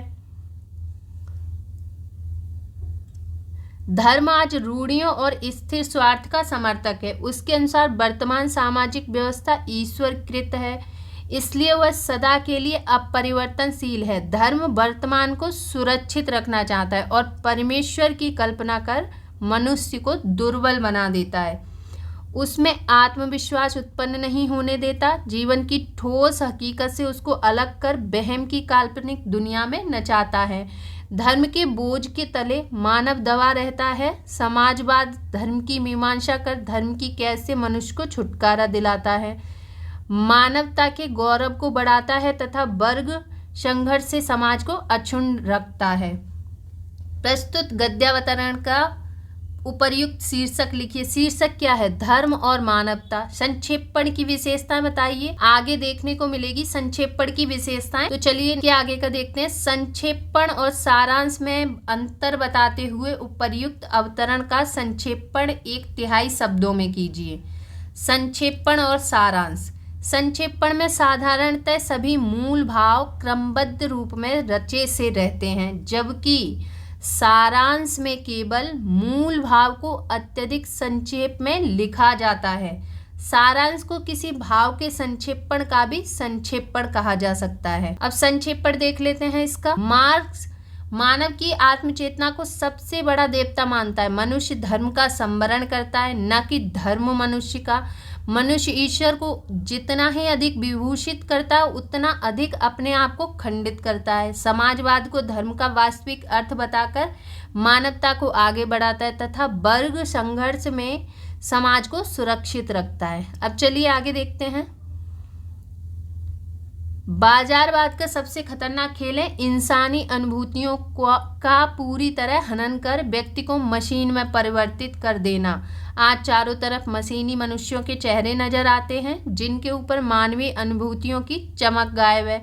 बाजार की ताकतें उसे निरंतर प्रलोभन का जाल में उलझाकर यहाँ के होगा प्रलोभन के जाल में उलझाकर वस्तुओं का गुलाम बनाने की ओर ढकेलती हैं। इस तरह वे एक ऐसी सामूहिक मानसिकता का निर्माण करती हैं जिससे व्यक्ति और समाज अपनी मौलिक रूप से सोचने और सर्जित करने की शक्ति खोता चला जाए। आदमी का ध्येय हो जाता है कि वह पूरे जीवन में सामान जुटाता और बदलता रहे, जिससे बाजार की ताकतों का प्रभुत्व दुनिया पर कायम रहे, लेकिन इससे व्यक्ति और राष्ट्रों की आत्मिक संस्कृति का क्षरण होकर लुप्त होने का खतरा बढ़ जाता है। ऐसे वातावरण में व्यक्ति किसी सर्जनात्मक, कलात्मक और मौलिक चिंतन की तरफ कुछ करना तो दूर सोच भी नहीं सकता। व्यक्ति को धीरे धीरे बाजार अपने भीतर समाहित कर लेता है, फिर व्यक्ति का रूपांतरण बाजार में हो जाता है और बाजार का व्यक्ति में। प्रस्तुत गद्यावरण का उपर्युक्त शीर्षक लिखिए। तो इसका शीर्षक क्या होगा? बाजार का दुष्प्रभाव अथवा बाजारवाद के बढ़ते खतरे। अब इसका देखते हैं। उपर्युक्त अवतरण का संक्षेपण 1/3 शब्दों में कीजिए। संक्षेपण देखते हैं। बाजारवाद की प्रवृत्ति ने मानव को मशीनीकृत कर दिया है। उसके चेहरे से मानवीय अनुभूतियां लुप्त हो चुकी हैं। इस प्रवृत्ति ने उसकी मौलिक चिंतन व सृजन शक्ति को ह्रास में पहुंचा दिया है। बाजारू प्रवृत्ति के ताकतों का परिणाम व्यक्ति और राष्ट्रों के आत्मिक क्षरण का द्योतक बन चुकी हैं। आज भौतिकवाद के प्रलोभन में अपनी रचनात्मक क्षमता खोकर व्यक्ति और बाजार परस्पर एकाकार हो गया है। नेक्स्ट देखते हैं। सामाजिक जीवन में क्रोध की जरूरत बराबर पड़ती है। यदि क्रोध न हो तो मनुष्य दूसरों के द्वारा पहुंचाए जाने वाले बहुत से कष्टों की चिर निवृत्ति का उपाय ही नहीं कर सके। कोई मनुष्य किसी दुष्ट के दो चार प्रहार नित्य सहता है। यदि उसमें क्रोध का विकास नहीं हुआ है तो वह केवल आह ऊ करेगा, जिसका उस दुष्ट पर कोई प्रभाव नहीं पड़ेगा। उस दुष्ट के हृदय में विवेक, दया आदि उत्पन्न करने में बहुत समय लगेगा। संसार में किसी को इतना समय प्राप्त दुख निवृत्ति चिर स्थायिनी नहीं होती। हमारे कहने का अभिप्राय ये है कि क्रोध करने वाले के मन में सदा भावी कष्ट से बचने का उद्देश्य रहा करता है। कहने का अभिप्राय केवल इतना है कि चेतन सृष्टि के भीतर क्रोध का विधान इसलिए है। प्रस्तुत गद्यावतरण का उपर्युक्त शीर्षक लिखिए। शीर्षक है इसका क्रोध से आत्मरक्षा अथवा क्रोध की आवश्यकता। संक्षेपण, सारांश और भावार्थ में अंतर बताते हुए उपर्युक्त अवतरण का संक्षेपण 1/3 शब्दों में कीजिए। संक्षेपण में साधारणतया सभी मूल भाव क्रमबद्ध रूप में रचे से रहते हैं, जबकि सारांश में केवल मूल भाव को अत्यधिक संक्षेप में लिखा जाता है। सारांश को किसी भाव के संक्षेपण का भी संक्षेपण कहा जाता है। इसे आगे भी बताया है हमने। देखते हैं संक्षेपण का भावार्थ। भावार्थ संक्षेपण का विरोधी शब्द है। भावार्थ में लेखन की कोई सीमा नहीं होती। मूल के साथ साथ गौण भावों को भी भावार्थ में स्थान दिया जाता है। प्रस्तुत अवतरण का संक्षेपण कीजिए। अब इसको संक्षेप में लिखना है तो देखिए। आत्मरक्षा के लिए क्रोध आवश्यक है, जो मानव के उत्कर्ष में सर्वथा बाधक माना गया है। किंतु यहाँ लेखक का विचार है कि स्वाभाविक जीवन जीने में कदाचित क्रोध की भी आवश्यकता होती है। अनवरत सहनशीलता प्राय कायरता सी प्रतीत होने लगती है, जो चिर निवृत्त कष्टों का सहज उपाय नहीं है। चेतन सृष्टि के भीतर क्रोध का विधान है।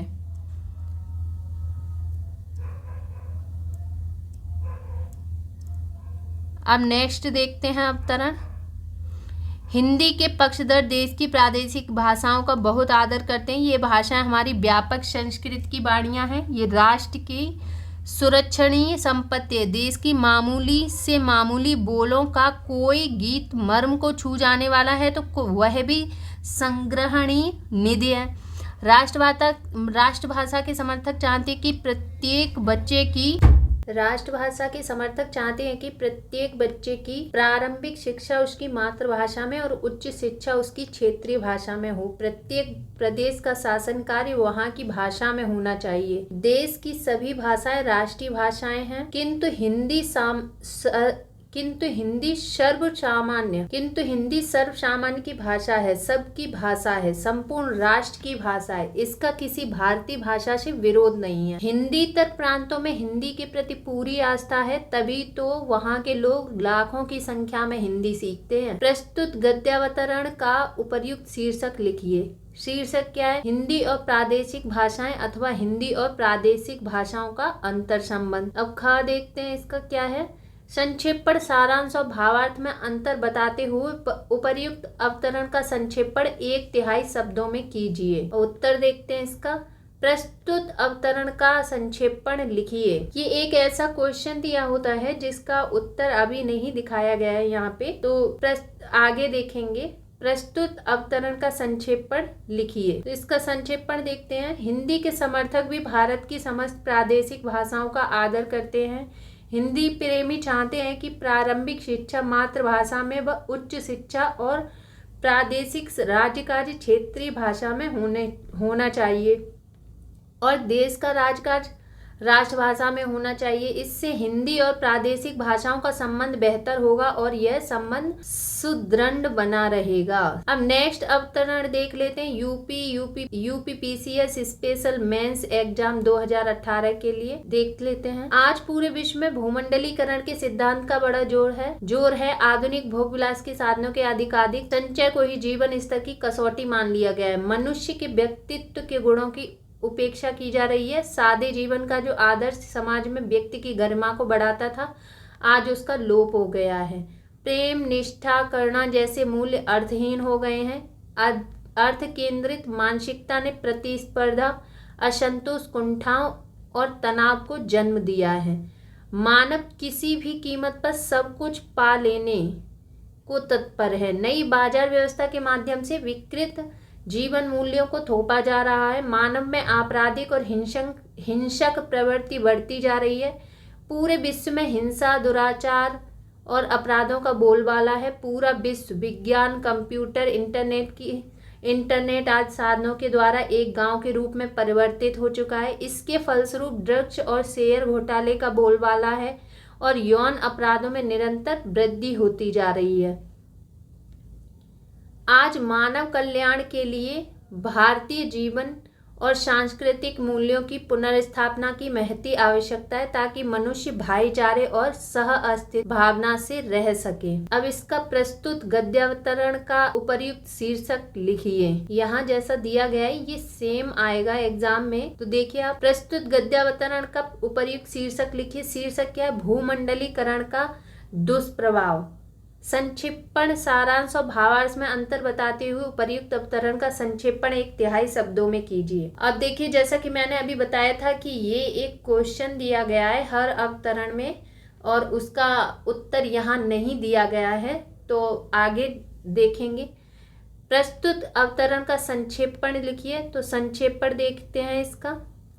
भूमंडलीकरण में संचय को जीवन की कसौटी मान लिया गया है। आदर्श जीवन मूल्यों का लोप और अर्थ केंद्रित व विकृत जीवन मूल्यों को थोपा जा रहा है। नई बाजार व्यवस्था से आपराधिक वृत्ति बढ़ रही है। ड्रग्स एवं शेयर घोटाले जैसी कुप्रवृत्तियां पनप रही हैं। इसे दूर करने के लिए भारतीय सांस्कृतिक मूल्यों की स्थापना आवश्यक है। अब नेक्स्ट देखते हैं मेंस एग्जाम 2017।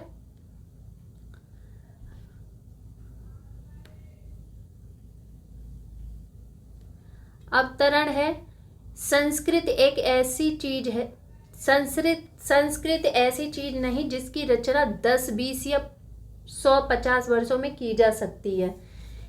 हम जो कुछ भी करते हैं उसमें हमारी संस्कृत की झलक होती है। यहाँ तक कि हमारे उठने बैठने, पहनने ओढ़ने, घूमने फिरने और रोने हंसने में भी हमारी संस्कृत की पहचान होती है। यह सत्य है कि हमारा कोई भी एकम हमारी संस्कृत का पर्याय नहीं बन सकता। वास्तव में संस्कृत जिंदगी का एक तरीका है और यह तरीका सदियों से जमा होकर उस समाज में छाया रहता है जिससे हम जन्म लेते हैं। इसलिए जिस समाज में हम पैदा हुए हैं अथवा जिस समाज में हम जी रहे हैं उसकी संस्कृत हमारी संस्कृत है। समाज में जमा हुए संस्कार ही संस्कृत का निर्माण करते हैं। इसके अलावा और विकास में अनेक सदियों के अनुभवों का हाथ है। इस तरह संस्कृत हमारा पीछा जन्म जन्मांतर तक करती है। यह शरीर का नहीं, आत्मा का गुण है। शरीर का गुण सभ्यता है। सभ्यता की वस्तुओं से हमारा संबंध शरीर के साथ ही छूट जाता है, लेकिन हमारी संस्कृति का प्रभाव हमारी आत्मा के साथ जन्म जन्मांतर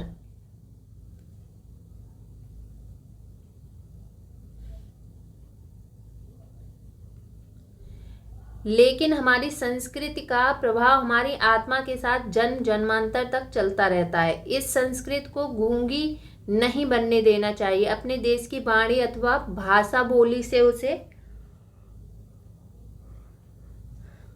निरंतर विकसित करना चाहिए। ऐसी करतूत से ही संस्कृत को अक्षुण्ण रखा जा सकता है। प्रस्तुत गद्यावतरण का उपर्युक्त शीर्षक लिखिए। शीर्षक क्या है इसका? संस्कृति और सभ्यता। और इसका संक्षेपण देखते हैं। संस्कृत एक क्षणिक रचना न होकर एक शाश्वत विकास है, जो सदियों से संस्कार के रूप में एकत्र होकर निर्मित होती है। संस्कृत आत्मा का गुण है और सम्यक शरीर का। इसकी अक्षुण्णता को बनाए रखने के लिए देश की वाणी के साथ ही जोड़े रखने की जरूरत होती है। नेक्स्ट अवतरण देखते हैं। यह है मेंस एग्जाम 2006 का। देखते हैं। विशुद्ध लज्जा अपने विषय में दूसरे की ही हीन भावना पर दृष्टि रखने से होती है। अपनी बुराई, मूर्खता, तुच्छता इत्यादि का एकांत अनुभव करने से वृत्तियों में जो शौथिल्य आता है उसे क्या कहते हैं? ग्लानि कहते हैं उसे। इससे अधिकतर उन लोगों को भोगना पड़ता है जिनका अंतःकरण सत्व प्रधान है, जिनके संस्कार सात्विक होते हैं, जिनके भाव कोमल और उदार होते हैं, जिनका हृदय कठोर होता है, जिनकी वृत्ति क्रूर होती है, जो सिर से पैर तक स्वार्थ में निमग्न होते हैं। उन्हें संसार में इतनी बाधाएं, इतनी कठिनाइयां, इतने कष्ट होते हैं कि ऊपर से इसकी न इतनी जरूरत रहती है न जगह। मन में ग्लानि आने के लिए आवश्यक नहीं है कि जो हमारी बुराई, मूर्खता, तुच्छता से परिचित हो या परिचित समझे जाते हो उनका सामना हो। हम अपना मुंह न दिखाकर लज्जा से बच सकते हैं, पर ग्लानि से नहीं। प्रस्तुत गद्यावतरण का उपर्युक्त शीर्षक लिखिए। शीर्षक है लज्जा व ग्लानि। अब संक्षेप पर देख लेते हैं। यहाँ दिया गया है। प्रस्तुत गद्यांश का संक्षेपण 1/3 शब्दों में कीजिए। तो 1/3 शब्द हैं अवतरण के। संक्षेपण देखते। स्वयं एक दूसरे की हीन भावना पर दृष्टि रखना ही लज्जा है। पत्थर दिल, क्रूर, घोर स्वार्थी व्यक्ति को ग्लानि नहीं होती। हमारे अज्ञान, दुर्गुण आदि को जानने वाले व्यक्तियों के सामने आने पर ग्लानि का भाव उत्पन्न होता है। एकांतता द्वारा लज्जा से बचा जा सकता है, किंतु आत्मग्लानि से नहीं। अब देखते हैं मेंस एग्जाम 2005 का अवतरण है ये। राष्ट्रीय एकता मूलतः भावात्मक है। वस्तुतः यह एक सामुदायिक भावना है जो किसी देश के नागरिकों के मन में विकसित होती है। जब किसी राष्ट्र अथवा देश के नागरिक पारस्परिक एकत्व का अनुभव करते हैं, सुख दुख में साझेदार होते हैं, समष्टि की कल्याण साधना में संलग्न होते हैं तथा राष्ट्र हित के लिए सर्वस्व बलिदान करने को तत्पर होते हैं, तब उनमें वास्तविक राष्ट्रीय एकता के दर्शन होते हैं। राष्ट्रीय उत्थान एवं राष्ट्रीय संकट की घड़ी में जब सारा राष्ट्र एक मन होकर खड़ा हो जाता है, तब राष्ट्रीय एकता ही राष्ट्र की आत्मा होती है। राष्ट्रीय एकता का पुष्प ही राष्ट्र देवता को शोभा एवं गरिमा से मंडित करता है। प्रस्तुत गद्यावतरण का उपर्युक्त शीर्षक लिखिए। शीर्षक है राष्ट्र की आत्मा, राष्ट्र की एकता। प्रस्तुत गद्यांश का संक्षेपण 1/3 शब्दों में कीजिए। अब संक्षेपण देखते हैं। राष्ट्रीय एकता राष्ट्र की आत्मा होती है। इसका जीवंत रूप राष्ट्रीय संकट के समय देशवासियों की एकता की भावना में देखा जा सकता है, जो परस्पर एक होने के भाव से विकसित होती है। एकता के बिना राष्ट्र निष्प्राण सा हो जाता है। अब नेक्स्ट देखते हैं। एग्जाम 2004 का है अवतरण। आधुनिकता अपने आप में कोई मूल्य नहीं है। मनुष्यों ने अनुभवों द्वारा जिन महनीय मूल्यों को उपलब्ध किया है, उन्हें नए संदर्भों में देखने की दृष्टि आधुनिकता है। यह एक गतिशील प्रक्रिया है। संदर्भ बदल रहे हैं क्योंकि नई जानकारियों ने नए साधन और नए उपादान सुलभ किए हैं। बहुत सी पुरानी बातें भुलाई जा रही हैं। नई सामग्री और नए कौशल नवीन संदर्भों की रचना कर रहे हैं।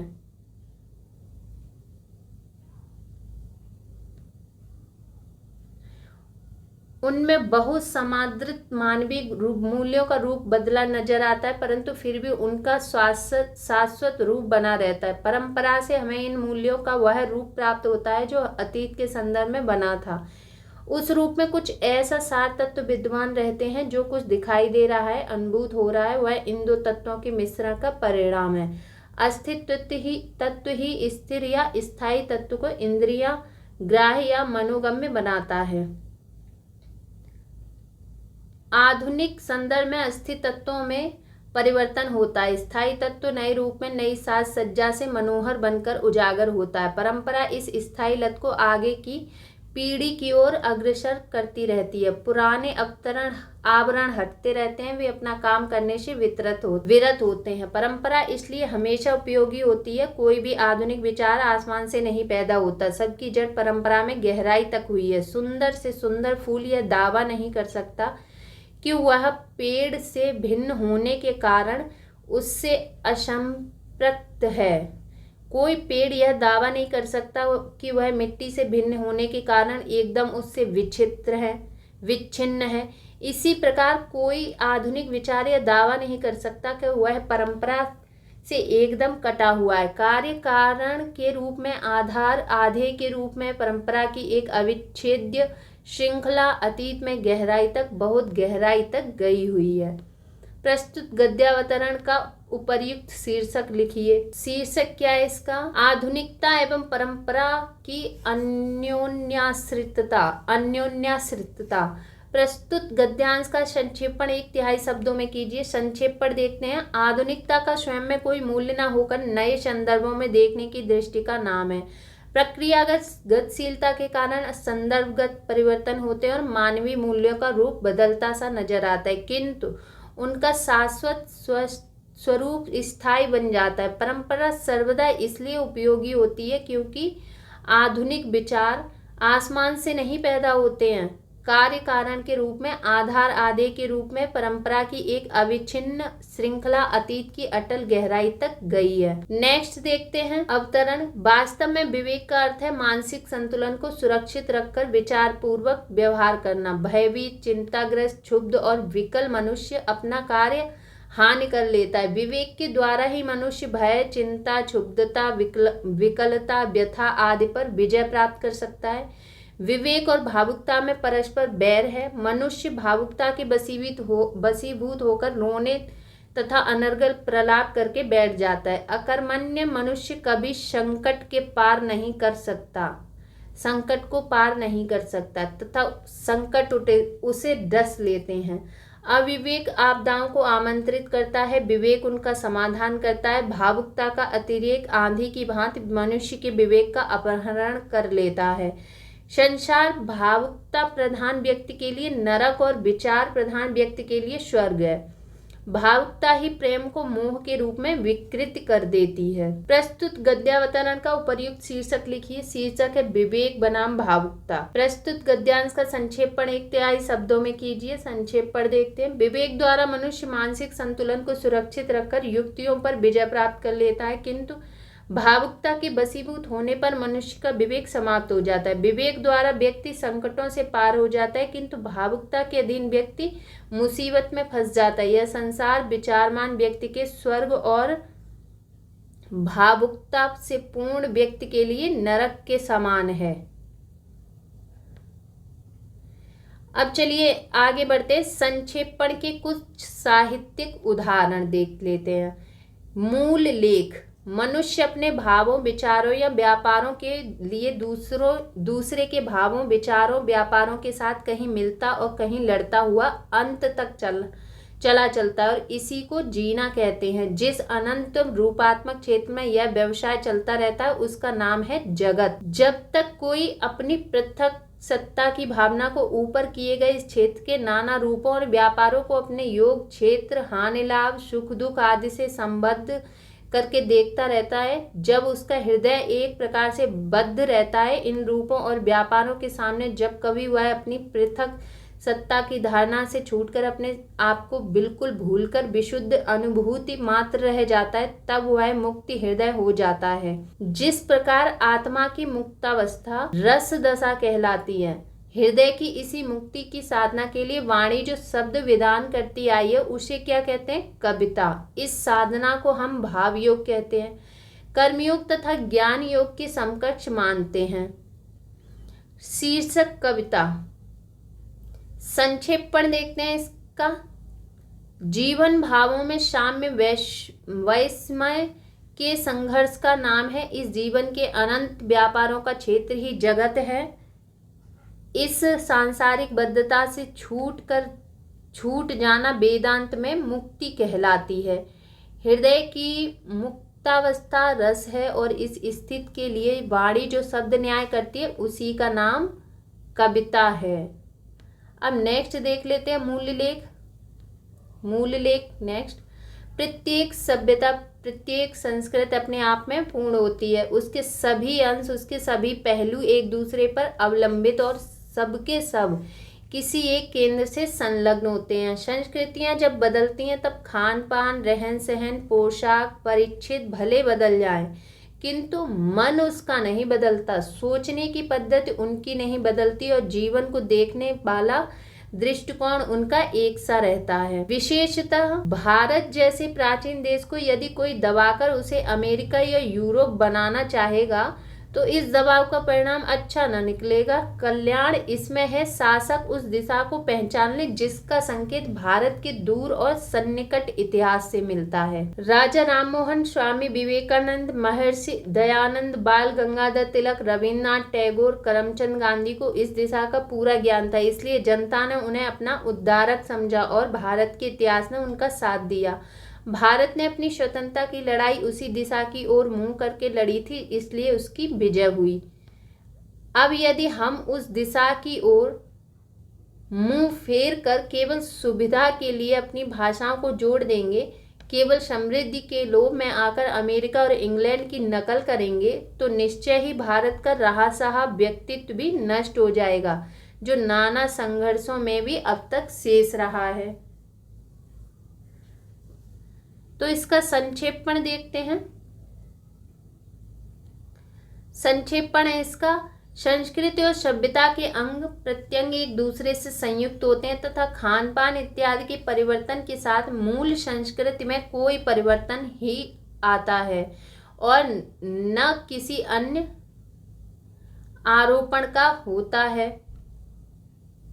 और न किसी अन्य संस्कृति का आरोपण होता है। इसलिए हमारे मनीषियों ने संस्कृति देना एक अपरिवर्तनशील रूप को पहचान कर उसकी पुनर्प्रतिष्ठा का प्रयास किया था। अब नेक्स्ट देखते हैं मूल लेख। नेक्स्ट देखते हैं हिंदी कविता पिछले 10 वर्षों से सन 25 के आसपास से एक नव्य आरोह की ओर बढ़ रही है। ऊपरी दृष्टि से देखने पर उसकी गतिविधि का ठीक पता नहीं लगता। हम समझ नहीं पाते कि नई कविता का स्वर ताल क्या है, उसका सम कहाँ है। इतनी विभिन्न प्रकार की ध्वनियाँ सुनाई पड़ रही हैं कि मध्यवर्ती राग या रागनियों का परिचय पाना कठिन हो गया है। कभी कभी हम पुरानी शैली के प्रख्यात कवि को नया अभ्यास करते देखकर उसे ही नए काव्य का प्रतिनिधि मान लेते हैं और कभी नई शैली किसी उत्तम रचना की उपेक्षा कर जाते हैं। जो वास्तव में कविता ही नहीं है उसे भी कविता मानकर तूल देने लगते हैं और जो वास्तविक और प्रतिनिधि कविता है उसकी ओर दृष्टि नहीं डालते।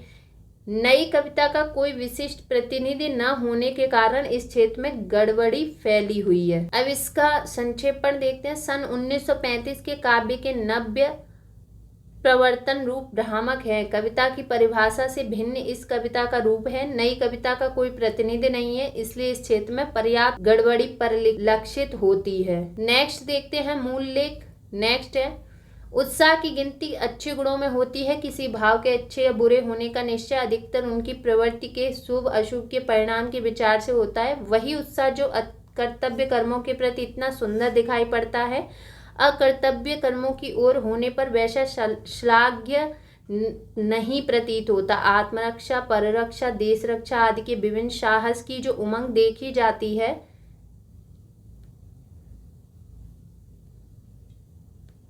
उसके सौंदर्य के परिपीड़न, डकैती आदि कर्मों का साहस कभी नहीं पहुंच सकता। यह बात होते हुए भी विशुद्ध उत्साह या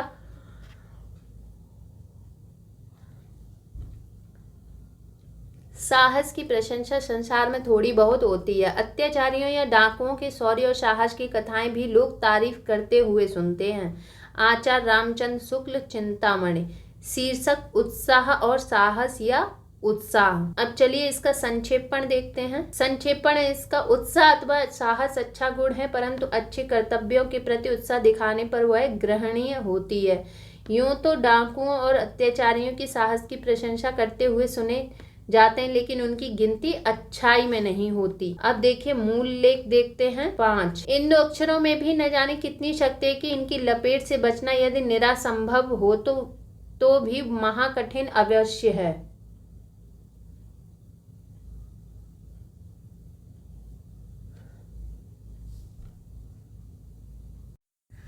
जबकि भगवान रामचंद्र ने मारीच राक्षस को सुवर्ण समझ लिया था,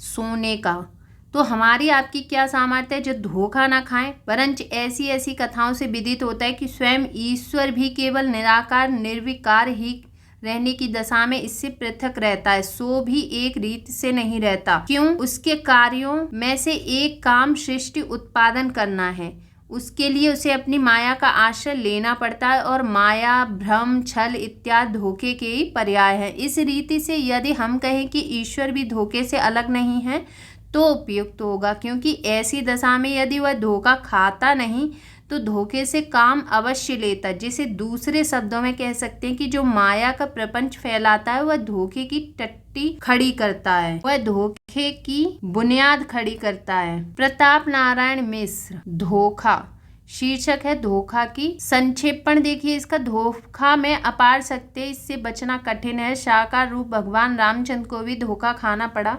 निराकार रूप भगवान स्वयं न धोखा खाएं, लेकिन सृष्टि की रचना में ये इससे काम लेते हैं और अपनी माया के प्रपंच को फैलाते हैं, जिसे धोखा की टट्टी कहा जाता है।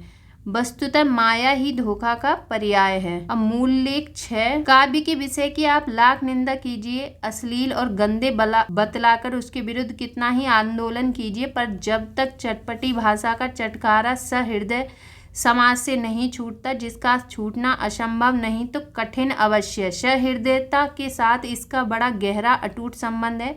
तब तक काव्यों का प्रचार रुक नहीं सकता। बड़े बड़े सरूच संचारक, प्रचारकों और धार्मिक उपदेशकों तक को देखा गया है कि श्रोताओं पर अपनी वक्तृता का रंग जमाने के लिए उन्हें भी काव्यों की लक्ष्यदार भाषा और सुंदर सूक्तियों, अनोखी अनोक्तियों के बीच बीच में सहारा लेना पड़ता है। शीर्षक है काव्यों में अश्लीलता।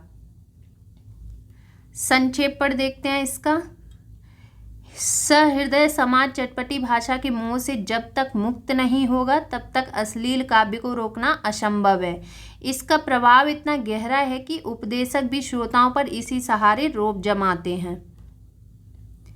नेक्स्ट देखते हैं मूल लेख। किसी राष्ट्र या जाति में संजीवनी शक्ति भरने वाला साहित्य है, इसलिए यह सर्वतो भावेन संरक्षणीय है। सब कुछ खोकर यदि हम उसे बचाए रहेंगे तो फिर इसी के द्वारा हम सब कुछ पा भी सकते हैं। इसे खोकर यदि कुछ पा भी लेंगे तो फिर उसे पा न सकेंगे। कारण यह है कि हमारे पूर्वजों का चिर संचित ज्ञान वैभव ही साहित्य है। अन्यान्य लौकिक वैभव नश्वर है, यह अविनाशी है, इसलिए इसका पल्ला जो पकड़े रहेगा वह अमर होगा। शीर्षक है साहित्य की महत्ता। संक्षेपण देखते हैं। साहित्य हमारे पूर्वजों का संचित ज्ञान कोश होता है, अतः हमें इसकी शिक्षा, इसकी रक्षा मनोयोग पूर्वक करना चाहिए।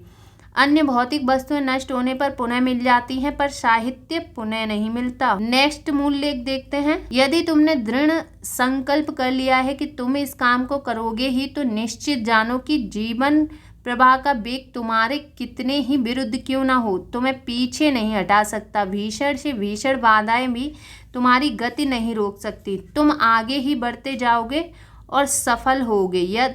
पर यदि तुम्हारे संकल्प में दृढ़ता नहीं है, तुम संशय से भरे हुए हो, तो तुम पार नहीं हो। प्रवाह का झोंका तुम्हें पीछे ढकेल देगा और तुम अन्य लोगों की भांति किसी अज्ञात वेग में बह जाओगे, जो तुम्हारे ही समान बिना दृढ़ संकल्प के ही आगे बढ़ रहे थे। शीर्षक है इसका दृढ़ संकल्प। संक्षेपण देखिए, दृढ़ संकल्प से कार्य करने वाले व्यक्ति की सफलता को भीषण बाधाएं भी नहीं रोक पाती। दृढ़ संकल्प के अभाव में व्यक्ति विघ्न बाधाओं से हार कर राह भटक सकता है। अब नेक्स्ट और लास्ट देखते हैं, मूल लेख।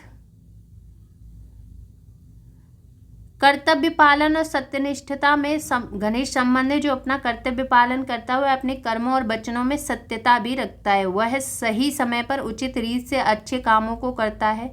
सत्यनिष्ठता के सहारे मनुष्य इस संसार में सफलता पा सकता है, क्योंकि संसार में कोई काम झूठ का सहारा लेकर नहीं किया जा सकता। यदि परिवार के सभी लोग झूठ बोलने लगे तो परिवार में कोई काम नहीं हो सकेगा और सब लोग बड़ा दुख भोगेंगे। इसलिए हम लोगों को अपने कार्यों में झूठ का बर्ताव नहीं करना चाहिए। शीर्षक है सत्यनिष्ठा का महत्व। अब इसका संक्षेपण देखते हैं। वाणी और कार्य में सत्यनिष्ठता ही सफलता दिलाती है। झूठ बोलने वाला कभी सफल नहीं होता, उसके परिवार के लोग भी दुखी होते हैं। अतः झूठ नहीं बोलने वाला चाहिए। आज की हमारी क्लास यही समाप्त होती है। मिलते हैं नेक्स्ट क्लास के साथ। तब तक पढ़ाई करते रहिए, अपना ख्याल रखिए। धन्यवाद।